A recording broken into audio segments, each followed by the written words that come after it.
Mnogo je projekata koji se, da tako kažemo, kuhaju u radionici tima Digi.ba koji predvodi profesorica Selma Rizvić.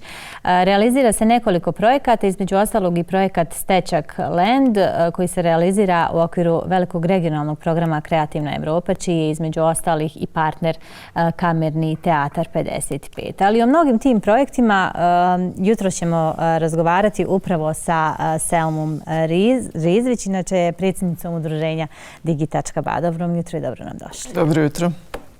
Evo, nakon što smo vidjeli ovu priču iz Zemaljskog muzeja koji danas slavi 136. rođendan, vi ste neko koji kroz svoj posao digitalizira tu kulturnu baštinu, bavi se time, mnogo ste involvirani i sigurno je da ste mnogo radili na tom projektu Zemaljskog muzeja, ali evo, kao što sam rekla, mnogo je novih projekata u vašoj radionici. Onaj koji ćemo prvi spomenuti je projekat Vladarice Balkana. O kakvom se projektu radi?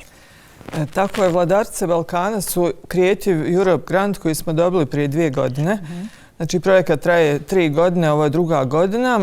On je vezan za moderne tehnologije u rekonstrukciji života vladarica Balkana. Znači, imamo 5 kraljica iz 5 zemalja, Bosna, Srbija, Crna Gora, Makedonija i Albanija, koje su odabrali historičari kao predstavnice tih zemalja. Znači, inače je rijetko da su žene u srednjevjekovnom periodu zaista vladale kao kraljice, a ne bile žene kraljeva. Mi imamo, znači, izabranih 5 takvih vladarica. Rekonstruisali smo mjesta gdje su one živjele. Recimo, u Bosni smo rekonstruisali zamak Bobovac i smjestili smo glumicu Selmu Alspahić u te zamkove u različitim kostimima, naravno, i ona je glumila tih 5 kraljica, tako da smo na kraju napravili jednu VR igru, kompjutersku igru, koja se dešava u tim zamkovima i korisnik ima zadatak da pronađe neke historijske objekte koji pripadaju upravo muzejima. I mi ćemo naravno i na lokacijama tih ostataka tih zamkova napraviti AR aplikaciju gdje će korisnici moći da vide kraljicu i tu i da razumiju bolje tu lokaciju. Jer vi recimo kad odete sad na Bobovac, vi ne znate kako on nekada izgledao. Vidite samo ostatke, a putem ove aplikacije ćete imati priliku da vidite rekonstrukciju i da vas kraljica pozove u muzej gdje ćete vidjeti tu kompletnu priču. I naravno Zemaljski muzej Bosne i Hercegovine je naš partner i mi ćemo nabaviti za njih opremu, instalirati je za par mjeseci, tako da ćemo najzad imati kod nas jedan VR showroom sa svim ovim projektima koje smo mi razvili da se mogu pogledati od strane posjetilaca. Sad, možemo li u nekim kratkim crtama našim gledateljima objasniti koja je to razlika između VR i AR aplikacije? VR aplikacija je ono što se gleda na VR naočalama, znači to je jedna vrsta prelaska potpunog u digitalni svijet. Vi kad stavite VR naočale, vi se nalazite na drugom mjestu, u drugom vremenu, a kad je u pitanju AR, on se izvršava na mobilnim uređajima i vi imate tu dodatni sadržaj kompjuterski generisani preko slike sa kamere mobilnog uređaja. Tako da VR je u smislu nabavke opreme skuplji jer vam trebaju te specijalne naočale, a AR možete gledati na bilo kojem mobilnom uređaju, što je njegova opet prednost jer svako ima mobitel. Tako da mi na neki način kombiniramo ove dvije tehnike. Sada se pojavljuju i VR naočale gdje možete gledati i AR kroz kamere.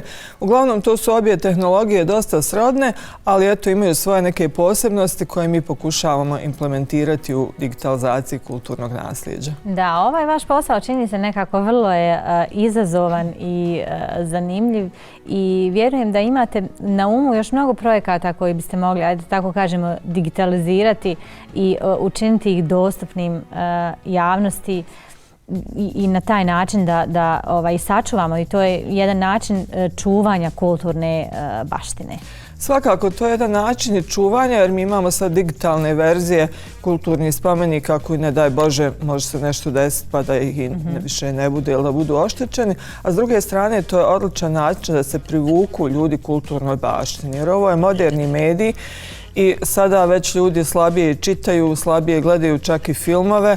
Ovo su zapravo priče iz kulturne baštine ispričane u modernom mediju koji sada svi prate, pogotovo mladi, i mi pokušavamo da uvedemo i taj gamification element tako da se ljudi nauče informaciju, ali istovremeno da imaju taj zabavni dio koji će ih privući aplikaciji i na neki način olakšati to usvajanje znanja.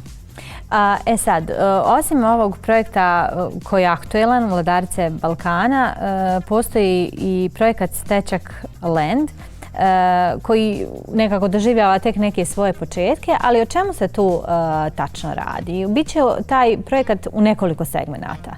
Tako je, to je projekat koji smo također dobili Creative Europe Grant, znači, i on je zapravo nastavak ovog rada koji mi radimo već 15 godina. Creative Europe šema je prepoznala naš kvalitet i evo ovo već drugi grant koji nam daju kao koordinatoru.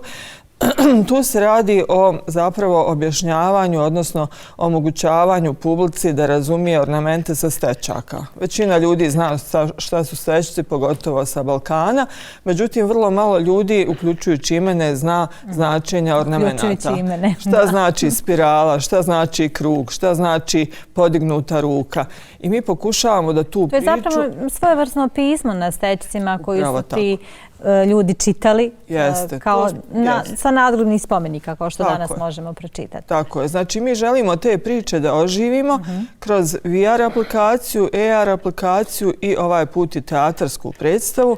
Naš partner je Kamerni teatar 55, koji će zapravo omogućiti publici da putuju u Stečakland, u virtualno okruženje putem glumca koji će imati headset, a publika će vidjeti šta on vidi na svom headsetu na projekciji na stage-u. Tako da je to jedan onako vrlo zanimljiv izazov i tehnološki, jer je ovo prva upotreba VR tehnologije u teatru, pa mogu reći čak i u Evropi, nema ih puno. A između ostalog mi ćemo naravno imati isto to okruženje Stečakland koje ćemo da izmislimo, koje ćemo naseliti tim ornamentima za stečaka. Imaćemo ga i u VR aplikaciji koja će biti postavljena u muzeje i u AR aplikaciji koja će se moći vidjeti na nekropolama gdje se ti stečci zaista nalaze. Ovaj projekat je, čini mi se, da li sam dobro pročitala, krenuo iz Tuzle. Tamo je bio prvi radni sastanak. Jeste, zato što naš scenarista Fatmir Al-Spahić, koji radi scenarij za sve ove projekte, je iz Tuzle i onda mi nekako se uvijek prvo okupimo u Tuzlu da sa njim popričamo i napravimo brainstorming. Ovaj put smo poveli i Vedrana Fajkovića iz Kamernog teatra 55, jer će njih dvojica da rade, jedan će raditi scenariju za VR AR, a drugi će raditi scenariju za teatarsku predstavu, tako da u stvari moramo krenuti od neke zajedničke niti i to je bio prvi brainstorming koji smo napravili. Tako da ćemo sada razvijati polako te scenarije i implementirati ovo što sam spomenula. Ideja je da se završi VR i AR do kraja ove godine, a početkom iduće godine da se napravi predstava i imat ćemo 12. februara jednu pres konferenciju u Kamernom teatru gdje će ljudi iz teatra bolje objasniti kako zamišljamo tu predstavu. Da. Šta nam ovakvi projekti u kojima je uključena savremena tehnologija donose i da li neka budućnost koju naravno čekamo će biti uvijek satkana od te savremene tehnologije i nekog digitalizovanog materijala? Pa mi očekujemo da će se sve više i više popularizirati ova tehnologija. Znate, kao što recimo i mobitel prije 15 godina, vrlo malo ljudi je imalo mobitel, evo sad ima svako, to je dio našeg života i mi sad već ne možemo bez njega. Tako da očekuje se da će ova tehnologija također ući u sfere svakodnevnog života, ali neće nikada, po mom mišljenju i nadam se, neće nikada sve postati potpuno digitalno, nego je ovo mogućnost da bolje razumijemo recimo muzejsku postavku, da dodamo neki sadržaj koji se ne može vidjeti ako gledate sam eksponat, tako da je po mom mišljenju ovo način da se proširi i unaprijedi muzejska postavka, a nikako da se ona zamijeni i da se zapravo ljudi privuku u muzeje, da posjete kulturno nasljeđe i da nauče nešto o njemu. Da. Vjerujem da vi već u svojoj glavi imate niz nekih novih ideja i projekata koji biste mogli raditi pri udruženju Digi.ba. Šta mislite da je važno da se obradi, uradi i digitalizuje, a nije do sada? Pa evo recimo imamo jednu ideju o narodnim junacima. Znate, epska poezija, ne znam da li se više i predaje u osnovnim i srednjim školama. Imamo narodne junake kao što su Kraljević Marko, Alija Đerzelez, Musa Kesedžija, koji su zaboravljeni. Mjesta koja se vežu za njih, za te legende su zaboravljena. Inače, to neopipljivo kulturno nasljeđe pomalo se zaboravlja i nestaje iz kolektivnog sjećanja i digitalne tehnologije su odlična alatka da se to ponovo vrati. Također stari zanati. Mi već imamo jedan pilot projekat zanata sa Baš čaršije gdje smo digitalizirali 3 zanata, gdje možete da digitalizirate i proces kako se neki objekat pravio u okviru zanata i na taj način zapravo spriječite izumiranje te vještine. Selma, hvala vam zaista puno što ste nam evo na neki način objasnili o kakvim projektima je riječ, na kakvim projektima radite i kakvi nas projekti tek čekaju. Što se tiče i generalno udruženja Digi.ba, ali i svih onih sa kojima ostvarujete saradnju. Mnogo sreće i uspjeha u ovom kao i svim narednim projektima i naravno bit će prilike da o tome ponovo govorimo u našem jutarnjem programu. Hvala puno na pozivu. Ja samo želim da kažem i da iznesem svoju podršku BHRT-u jer ja sam 26 godina provela ovdje i nadam se da ćete prevazići sve probleme koji su vas zadesili, da će BHRT ponovo zasjeti kao što je treba. Kao što jeste. Evo i vidimo kakve je sve BHRT osobe kvalitetne iznjedrio, tako da Selma, hvala vam zaista mnogo na ovim divnim riječima i ništa nam ne preostaje drugo nego da se vidimo i družimo ponovo. Hvala puno.